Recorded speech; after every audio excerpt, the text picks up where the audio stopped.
엄마, 이제 아파트가 제 이름으로 등기되어 있어서 월세를 받아야 한다고요. 아들아, 그건 내가 너에게 넘겨줬다는 뜻이지만 법적으로는 내 것이 되어도 내 몫이 남아있다는 뜻이란다. 알겠습니다. 지금 바로 처리하겠습니다. 그런데 며느리신가요? 보증금과 월세 갱신 문제를 해결해야 하겠네요. 걱정하지 마세요. 이 문제는 우리가 처리하겠습니다. 어머니께서 연로하시니 저희가 신경 써 드리겠습니다. 하지만 당신이 저지른 일에 대해 후회하게 만들 겁니다. 구독자 여러분, 요즘 어떻게 지내시나요? 날씨는 어떤가요?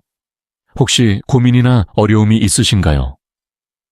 무엇보다 건강이 최우선이니 조금이라도 불편한 곳이 있다면 꼭 건강검진을 받아보시길 바랍니다. 오늘은 어머니의 아파트를 둘러싼 사건으로 충격적인 일을 벌이는 한 아들의 이야기를 전해드리려고 합니다. 이 가족의 이야기는 과연 어떻게 흘러갈까요? 본격적으로 시작하기 전에 구독과 알림 설정 부탁드립니다. 나중에 새 영상을 올릴 때 큰 도움이 되거든요. 자, 그럼 시작해 보겠습니다. 남편은 끝까지 최선을 다했지만 의사의 말이 끝나기도 전에 우리의 마음은 이미 무너져 내리고 말았습니다. 중환자실 앞에서 밤새 지키고 있는 우리의 모습이 마치 한 장의 사진처럼 머릿속을 스치고 지나갑니다. 남편의 차가운 손을 꼭 안아주는 모습을 의료진은 묵묵히 지켜봤다. 저도 암 진단을 받고 1년 동안 항암 치료하면서 모은 돈도 다 잊어버렸어요. 엄마, 장례식장 직원이 저희 남편이 그런 사람이에요 라고 했을 때 바로 오셔야 했어요. 15억 원 상당의 아파트가 홀로 남아 있습니다. 우리가 도와드릴 테니 걱정하지 마세요. 아들의 위로의 말은 공허하게 들렸다. 우연히 개인실에서 발견한 것이 마음을 아프게 했습니다. 미안해요. 더 큰 재산을 살려고 쓰고 있어요. 노트 구석에 꽂혀 있던 남편의 마지막 줄이 흔들리는 것 같았다. 이제부터 혼자 어떻게 살아야 할지 모르겠어요. 탁자 위에 놓인 병원비 청구서를 보니 한숨이 나오지 않을 수 없었습니다. 나는 빈방에서 또 울었다. 잠도 이루지 못하고 생계를 유지하기 위해 애쓰는 가운데 창밖으로 비치는 달빛만이 우리의 무거운 한숨을 달래주는 것 같았다. 남편이 떠난 지 한 달이 지나서야 나는 정신을 차렸습니다. 어머니, 집세를 내시면 생활비를 충당하는 데 도움이 됩니다. 부동산 중개인의 조언은 실용적입니다. 호스트 역할은 처음이라 모든 게 낯설어요. 달은 2억에게 어울린다. 나는 브로커의 말에 조심스럽게 고개를 끄덕였다. 월세가 계좌에 입금되자 마음이 편해졌습니다. 엄마는 네가 도와주는 게 이번이 처음이라 아직도 걱정하고 있다. 믿을 수 있는 부동산 중개인을 만나서 마음이 놓였습니다. 남편과 함께 산 15억 원짜리 아파트가 이제 내 생계수단이 됐다. 엄마, 이제 아들의 걱정스러운 목소리가 들려온다. 빨간색. 천천히 월세에 적응하고 있어요. 요즘 어머니 아파트 가격이 오르고 있어요. 이웃님 말씀대로 집값이 조금씩 오르고 있어요. 처음에는 끔찍했지만 이제는 익숙해졌습니다. 은행 계좌 관리를 위해서야. 자기야, 이제 나 혼자서도 잘 살 수 있어.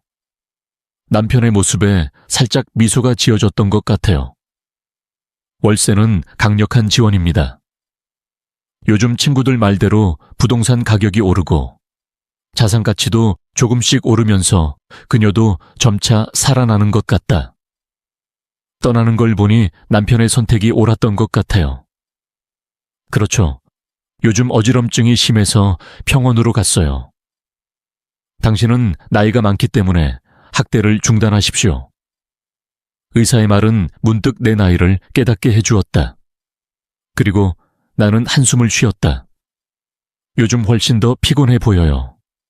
이웃의 걱정스러운 말을 들었을 때 마음이 무거웠습니다. 창가에 앉아 구급차가 지나가는 것을 지켜보면서 나는 두려움이 치밀어 오르는 것을 느꼈습니다. 나중에 아프면 어쩌지? 그리고 내 눈에는 눈물이 흘렀습니다. 임차인과의 재계약 날짜도 점점 다가오고 있다. 엄마, 제가 도와드릴게요. 나는 깊이 생각한다. 남편이 물려받은 아파트에 대해 결정을 내려야 할 것 같아요. 엄마, 요즘 상속을 미리 준비하시는 분들이 많아요. 친구의 말이 귓가에 맴돌았다. 밤. 그리고 내 아들의 얼굴. 아들아, 이제 엄마가 너에게 의지해야 한다는 걸 문득 깨달았다. 나는 조용히 한숨을 쉬며 변호사를 만나 기부 과정을 알아보기로 했다. 당신이 원한다면 그렇게 할게요. 이 과정을 통해 자녀를 도와주세요. 아들아, 서류를 작성하는 동안 손이 조금 떨렸다. 물론 옳은 선택이오니 저에게 맡겨주세요. 아들의 말에 마음이 편해졌습니다. 우리는 아이의 건강에만 집중할 수 있습니다. 엄마는 옆동이 18억 원에 팔렸다는 소식을 듣고 이웃의 말에 많이 놀랐다. 불과 5년 전만 해도 아파트 가격이 140억대로 올랐습니다. 이렇게 위로. 이 동네는 재건축 소식에 완전 들떠 있었습니다. 부동산 중개인으로부터 전화를 받았을 때 가슴이 두근거렸습니다. 저도 어머니가 이사하신다는 소식을 듣고 이번에는 보증금을 올려야 했습니다. 전문가의 조언이 계속 귓가에 맴돌았습니다. 아파트 가격이 오르면 월세를 추가로 내고 월세도 180만 원을 더 낼 수 있다고 하더군요. 나는 부동산 중개인에게 고개를 끄덕였다. 요즘 새 임차인을 찾는 과정이 쉽지 않습니다. 시장 가격이 많이 올랐습니다. 매일 집을 보러 오는 사람들의 한숨소리가 들린다. 아파트가 올라왔어요. 계약서에 서명할 준비를 하는 동안 불안감이 마음속에 스쳐 지나갔습니다. 내일 계약하기로 되어 있던 어머니가 오기로 하셨다. 나는 매우 걱정된다. 막상 받아보니 재산이 늘어나는 걸 보니 기분은 좋았지만 왠지 불안한 마음이 들었습니다. 이제 우리 동네는 부자 동네가 된 것 같아요. 집값은 올랐지만 마음은 더욱 무거워졌습니다. 엄마, 이제부터는 새 임대차 계약은 제가 직접 처리하겠습니다. 아들의 예상치 못한 말에 내 마음은 가라앉았다. 눈치채고 곤란하다며 엄마, 이제 집은 내 명의로 되어 있어요. 나는 아들에게 절반을 주었다. 이 순간 나는 숨을 쉴 수 없었고 아들의 말투는 차가워졌다. 부동산 중개업자의 전화는 더욱 충격적이었다. 어머니와 저는 월세를 반으로 나누어 달라고 했습니다. 손에 쥐고 있던 전화기가 떨어질 것 같았습니다. 엄마는 자기가 원하는 대로 무엇이든 할 수 없습니다. 아들의 말에 힘이 빠졌습니다. 그냥 노후 선물로 줬어요. 내 아들 목소리에도요. 식탁을 바라보는 아들의 눈빛이 이상했다.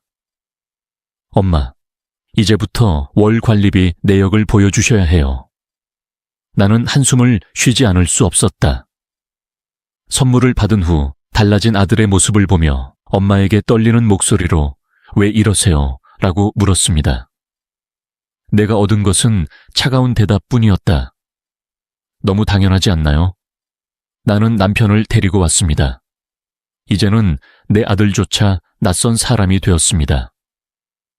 안녕하세요. 저는 그 아파트를 팔까 생각 중이에요. 우연히 아들의 전화를 듣게 되었는데 그 자리에서 쓰러질 것 같은 느낌이 들었습니다.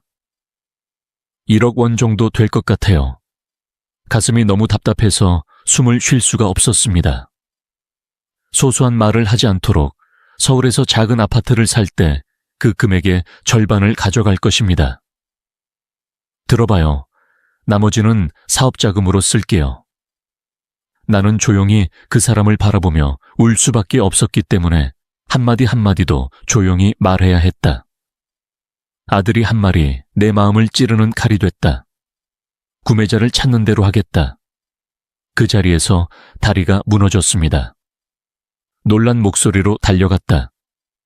내 아들이 아파트를 팔고 싶어 해요. 엄마는 모르시나요? 나도 그것에 대해 들었습니다. 그는 서울에 집을 사서 그곳에서 살았다고 했다.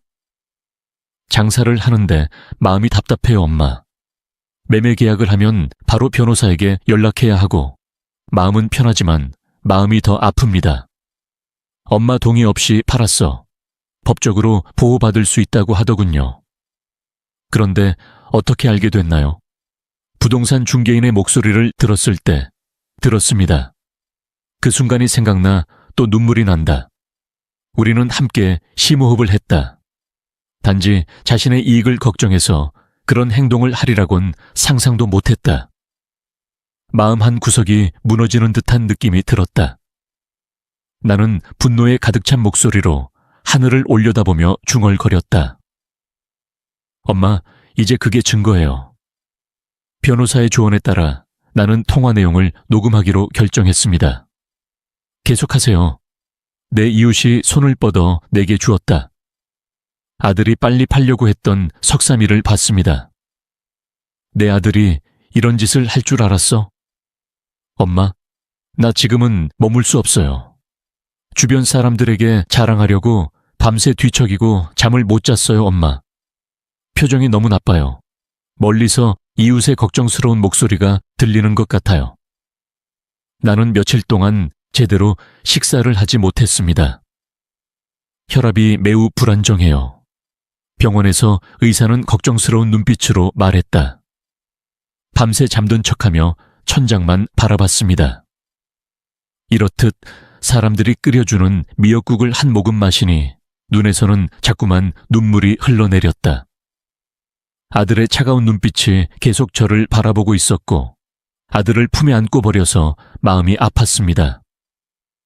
나는 남편의 사진 앞에 앉아 한숨을 쉬며 가방만 들어있는 서랍을 바라보았다. 장 씨를 병원으로 데려가야 했다. 나는 이웃들의 도움을 받아 택시에 탔다.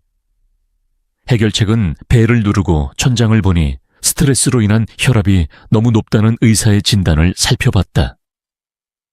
엄마, 그동안 너무 고생하셨어요. 친구의 위로에 저는 눈물을 펑펑 쏟았고 이런 일이 계속된다면 저는 병이 날 것입니다. 매일 밤 심장이 터질 듯 뛰고 수면제를 먹지 않으면 잠이 오지 않습니다. 오랜 친구의 추천으로 변호사를 만나러 갔습니다. 제가 직접 사무실 문을 열었습니다. 안녕하세요. 아들을 위해 아파트를 사러 왔습니다. 변호사는 제 이야기를 주의 깊게 듣고 메모해 주었습니다. 기부한 지 꽤 시간이 지났는데 지난 며칠이 빗줄기처럼 지나갔습니다. 한 달쯤 지났는데 떨리는 목소리로 대답했는데 선물을 취소해도 될 것 같았다. 서둘러야 해요. 나는 변호사의 말에서 희망의 빛을 본다. 내 아들이 선물을 받고 싶다는 바람이 선물을 취소하는 정당한 이유가 될 수도 있습니다. 전문가의 설명을 들으니 마음이 점차 안정되더군요, 어머니. 월세를 받을 수 없다는 사실도 중요한 증거입니다. 서류를 정리하는 동안 변호사가 차분하게 설명해 드립니다. 심각한 문제는 그것이 완전히 막혀 있다는 점, 어머니가 처리하려는 일이 용납될 수 없다는 점이다. 그녀의 기부 의사와 관계없이 그것에 대해 전문가의 조언이 큰 도움이 됩니다. 생계가 위태로운 상황입니다. 변호사는 은행 계좌 내역을 보더니 말했다. 주변에 증인이 될 수 있는 사람이 있나요? 대리인과 이웃이 떠오른다. 많은 사람들이 지켜보고 있습니다. 내가 말하자 변호사는 따뜻하게 웃었다. 여기서 시작해 보겠습니다. 나는 조심스럽게 서류를 꺼내서 보여주었다. 아들 사이에 어떤 메시지가 있나요? 나? 손이 떨리면서 휴대폰을 꺼내는 것만으로도 충분하다고 생각했습니다. 변호사님께서는 제 휴대폰에 담긴 메시지를 꼼꼼히 검토하셨으니 이제부터 모든 대화를 녹음해 주시기 바랍니다. 메모를 하고 소송을 준비하면서 마음이 아팠지만 여전히 평소처럼 아들과 함께 생활해야 했습니다. 변호사의 말이 내 마음을 아프게 했습니다. 든든한 지원군이 있어서 안심했어요. 내 말은 내 눈에 눈물을 흘리게 한다, 아들아. 변호사를 선임하게 되므로 정신적으로 준비를 하셔야 합니다. 현실적인 조언에 어머니의 마음은 무거워졌습니다. 조금은 가벼운 마음으로 사무실에 들어섰습니다. 이제 나는 내 권리를 얻을 것입니다. 나는 하늘을 올려다보며 더 이상 물러설 수 없다고 조용히 중얼거렸다. 소송을 결정하기까지 많은 고민을 했습니다. 제가 아들을 위해 시작한 기부가 이렇게 될 줄은 몰랐습니다. 증거 수집을 위해 아들과 며느리 사이의 메시지를 살펴봤습니다. 증거 수집을 위해 저는 아들 몰래 메시지를 사진으로 찍었습니다. 우리는 원하는 것은 무엇이든 할 수 있습니다. 순간 내 눈은 멍해졌다. 해가 지고 있는 것 같았습니다. 나는 휴대폰으로 스크린샷을 찍기 시작했다. 그러나 어머니는 여전히 순종적으로 동의했습니다. 걱정하지 마세요. 설득하려고 했던 대화를 하나하나 녹음하면서 눈물이 흘렀다. 그들의 계획은 여기서 끝나지 않습니다. 여보, 이제 아파트를 담보로 잡고 사업 자본으로 사용할 수 있습니다. 우리 아이들이 늙어서 다루기 힘든 상태가 될 수 있도록 세심하게 준비해서 알려드리면 기뻐할 것 같아요. 그들을 위해 그렇게 할 것입니다. 이제 나는 아들의 예상치 못한 효심을 이해합니다. 변호사 상담을 시작했습니다. 잘 보관하셨군요, 노인님. 이는 분명한 증거가 될 수 있습니다. 집세는 우리를 위한 것이지 내 어머니를 위한 것이 아니다. 앞으로의 어려움이 두렵지만 이대로 계속할 수는 없습니다. 각 거래 내역을 인쇄합니다. 내 아들이 허락 없이 접근하려고 시도한 기록으로 인해 문서 파일이 점점 더 밀집되어 있습니다.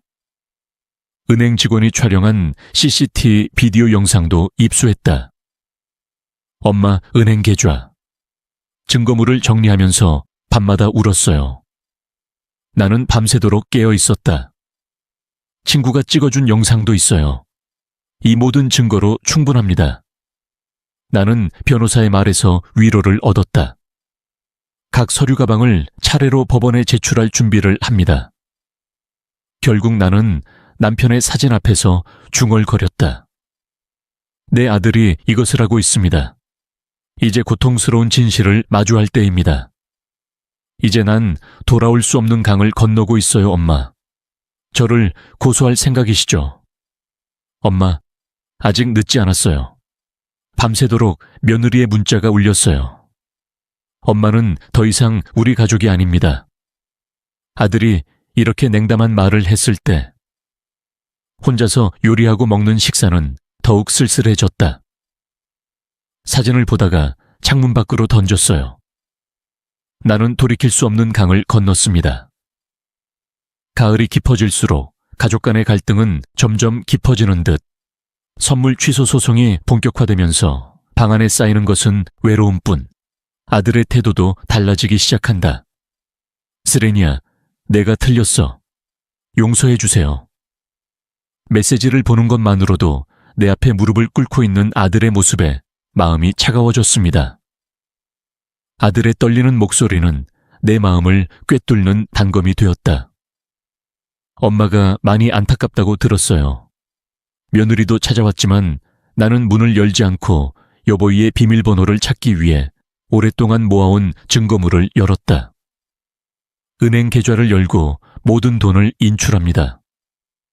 아들과 아내의 냉철한 계산이 담긴 메시지가 있다. 그들은 나도 모르게 그것을 버릴 계획이었습니다. 나에게 기회를 주세요. 장례식장 밖에서 아들이 울며 구걸하는 소리가 들렸습니다. 집에 돌아왔을 때 이미 마음은 돌처럼 굳어 있었기 때문에 법원에 제출할 서류를 더욱 꼼꼼히 준비했습니다. 제 아들이 매일 저를 찾아와서 한쪽 무릎을 꿇고 있는 것 같아요. 사업을 하려면 돈이 필요해서 그랬어요. 정말 죄송해요. 판사의 판결은 법정에 게시되어 널리 퍼졌습니다. 뒤에서 안도의 발소리가 들려왔다. 엄마, 아들이 벌써 밖에서 나를 기다리고 있어요. 나는 아들의 뻔뻔한 말투에 온몸이 떨렸다. 그러나 나는 당신의 아들인데 내 아들의 뻔뻔한 말이 내 마음을 아프게 합니다. 버스에서 내려 아파트가 필요했어요. 이렇게 말하면 절반도 못해요. 나는 정말로 내 아기를 보고 싶습니다. 엄마, 가세요. 시어머니도 달려와서 구걸했어요. 우리도 살아야 해요. 법원 복도에서 벌어지는 상황이 너무 가슴 아프다. 얘야, 전혀 반성이 없다. 남편을 키우면서 우리가 뭘 잘못했나요? 나는 소리를 질렀고 법원 경비원이 나를 만나러 왔습니다. 아들은 계속해서 어머니를 따르기 때문에 적어도 월세의 절반은 어머니가 나누어야 합니다. 우리 아들은 돈 얘기만 해요. 끝까지. 이제 그만하세요. 내 목소리는 차갑고 떨렸다. 우리 엄마는 다시는 그것에 대해 생각하지 않을 것입니다. 이것을 해라. 아들은 아직도 뻔뻔한 말투로 내게 질문을 던지고 있다. 우리 상황을 좀 봐주세요. 나는 며느리의 간청에 지쳤습니다. 이제 법정에 가야 해요. 그 이후에는 자신 있게 걸었습니다. 아들아, 지금은 좀 가슴이 아프지만 다음날 아들이 엄마에게 문자를 보냈다. 최소한 생활비라도 갚아라. 읽기도 전에 바로 삭제했어요. 하지만 피는 물보다 진하기 때문에 며칠 동안 단호하게 거절했습니다. 마지막으로 창문을 닫고 커튼을 닫습니다. 지금은 정말 낯설지만 이게 제일 신기하네요. 그 일로 인해 나는 아이를 잃었고 지금은 참으로 평안합니다. 엄마를 속인 아이는 더 이상 내 아이가 아니다. 새로운 시작. 혼자 있어도 당당하게 살아가는 내 모습을 상상해봐, 아들아. 내 욕심으로 인한 상처도 컸지만 그 상처가 나를 더욱 강하게 만들었다. 이제 아파트를 팔려고 합니다. 부동산 앞에서는 시세가 20억 원으로 올랐다고 하는데 정말 팔려고 하신 겁니까? 수년간 사업을 해온 부동산 중개인의 눈빛은 똑같다. 그것은 성장했다. 남편에게는 추억이 가득한 곳이지만 이제 나는 떠나야 할 시간이다. 내 재산의 절반을 기부하고 싶어요. 그동안 저에게 도움을 주셨던 분들이 생각나네요. 변호사님, 눈빛이 너무 감동적이었어요. 기부 절차에 대해 알아보세요. 나는 시작했다. 노인학대 피해자를 도와주세요. 재단 이사장 손을 잡았습니다. 아들에게서 또 문자가 왔습니다. 그러지 마세요. 이제 아파트를 팔고 책을 읽고 삭제하는 일이 자빌이 되었습니다. 자기야, 이제 편하게 살겠습니다. 실버타운과 요양원에 대해 알아보세요. 밝고 깨끗하게 시작됩니다. 나는 이 환경을 좋아한다. 사회복지사님이 추천해 주신 곳이에요. 정말 좋은 결정을 내렸어요. 기부금으로 건립될 이재민 쉼터의 설계도를 보며 미소가 지어졌습니다. 매매 물건이 있는데 빠르면 한 달 안에 계약을 할 수 있을 것 같아요. 너무 감동적이어서 재단 식구들과 마지막 작별 인사를 하게 됐나 봐요.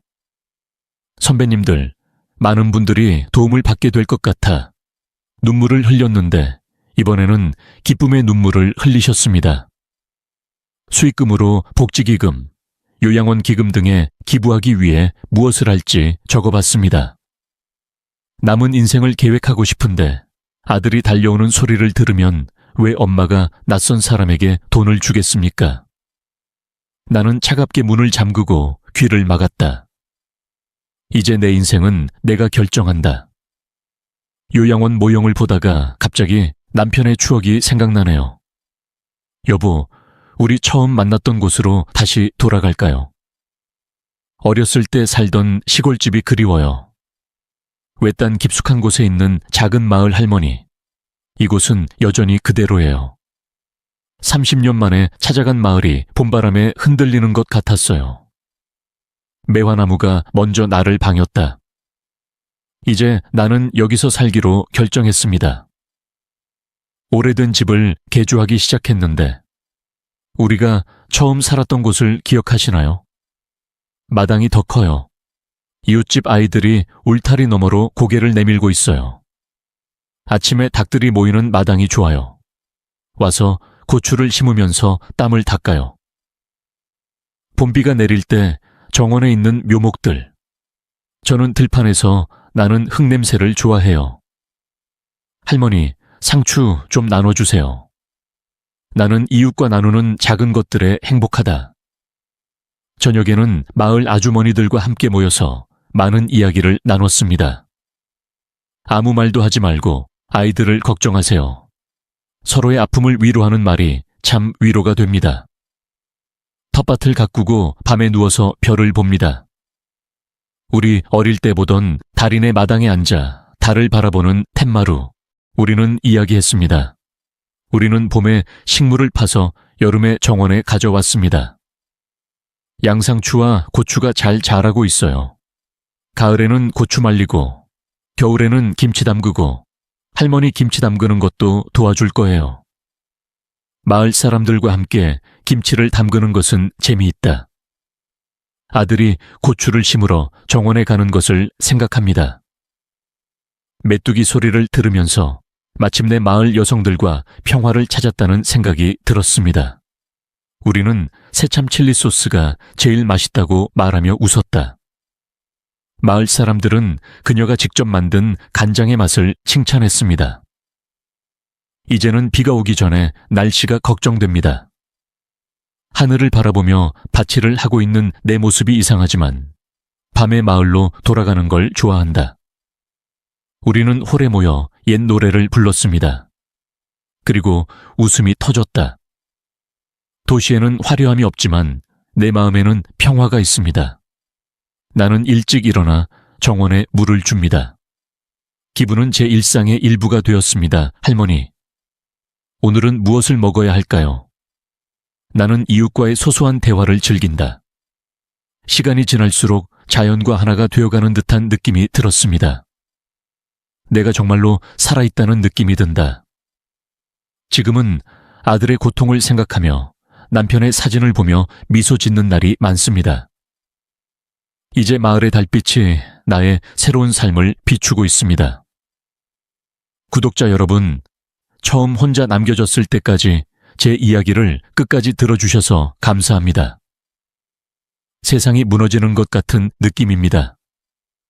남편이 떠나고 아들이 등을 돌렸을 때 정말 죽고 싶었는데 이제는 사실 혼자 보내는 시간도 괜찮다고 말씀드릴 수 있어요. 나는 더 강하다. 혼자서는 할 수 없어요. 인생 이러한 생각은 당신을 더욱 불행하게 만듭니다. 잘못된 관계를 붙잡는 것보다 혼자 있는 것이 낫습니다. 제가 배운 가장 큰 교훈은 가장 소중한 사람은 바로 자신이라는 것입니다. 거울에 비친 당신의 모습, 그 누구도 당신의 행복을 대신할 수 없습니다. 가족도 예외는 아닙니다. 피는 물보다 진하다는 말처럼 때로는 그 관계가 독이 될 수 있다는 사실을 깨닫게 됩니다. 부모든 자녀든 혹은 다른 누구라도 당신의 평화를 방해한다면 용기를 내어 그들과 거리를 두십시오. 관계에 대한 지나친 두려움이 당신의 삶을 불행하게 만듭니다. 저처럼 여러분도 새로운 삶의 시작을 선택할 수 있습니다. 나이가 들었거나 외롭다는 이유로 포기해도 괜찮습니다. 인생은 언제든 다시 출발할 수 있는 가능성이 열려 있습니다. 마치 정원에 새싹이 돋고 날마다 새로운 희망이 피어나는 것처럼요. 나를 괴롭히던 모든 짐을 내려놓았을 때 비로소 진정한 평화를 찾을 수 있었습니다. 이제 우리 주위의 사람들이 내게 약이 되는지 아니면 독이 되는지 잘 구분해 봅시다. 새로운 출발을 위해 용기를 내보세요. 자신을 아끼고 보호하는 것, 그것이야말로 행복의 시작입니다. 지금 저는 고향에서 진정한 평화와 조화로운 나날을 경험하고 있습니다. 그리고 여러분 역시 결코 혼자가 아님을 기억하십시오. 이 평화가 여러분의 삶에도 찾아오길 진심으로 바랍니다. 마지막으로 당신이 혼자서도 충분히 강인하게 살아갈 수 있음을 다시 한번 전하고 싶습니다. 제 이야기를 들어주셔서 감사합니다. 여러분의 앞날이 봄 햇살처럼 따뜻하고 희망으로 가득 차길 기원합니다.